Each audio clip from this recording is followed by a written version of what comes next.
ฮัลโหลสบายดีทุกคนมื้อนี้เฮาก็สิมานึ่งเกี๊ยวเนาะก็สิมาใส่หม้อนี่หม้อนี่บ่ได้ใส่โดนละเนาะก็จนว่าลืมข่าวไปทุกคนมื้อนี้เฮาก็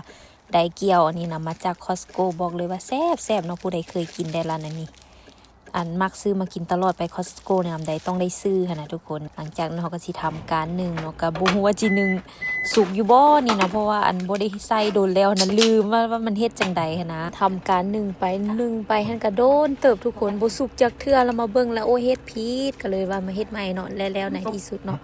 ก็สำเร็จเป็นที่เรียบร้อยนึ่งสุกเรียบร้อยนะเกือบบ่ได้กินทุกคนเอ้ยนี่เว้าไปเว้ามาเนาะก็สิมาเว้าเรื่องตัวเปล่าๆเนาะถูกจมย้อนลาบูบูเป็นเหตุสังเกตได้ทุกคนเรื่องของเรื่องก็คือเท้าหันได้แถมมาหั่นแหละเนาะ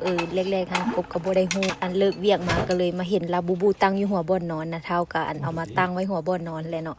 กบเลิกการมาก็เลยมาเห็นก็เลยถามปลุกเท้ามาถามเลยได้แบบอยากจมเท้าหั่นน่ะว่าอันซื้อมาให้หยังลาบูหั่นน่ะบ่ได้มักลาบูปานใดน่ะซื้อมาเสียดายเงินซื้อมาให้หยังอีหยังหั่นแหละเนาะก็จมเท้าไปหลายเติบแล้วเท้าแล้วก็เลยบอกว่าบ่ได้ซื้อเขาแถมมาซั่นซื้อ power bank หั่นน่ะแหละแล้วเขาเจ้าแถมลาบูว่าซั่นนี่หลังจากจมเท้าเนาะก็ปล่อยให้จมตั้งว่าโดนเติบเนาะสิบอกเว้าตะกี้ก็บ่เว้าหั่นน่ะก็คือว่าแหละเนาะแนวเท้านอนอยู่ก็จมเห็นเมียจมบ่แล้วจักเทื่อก็เลยตอบว่า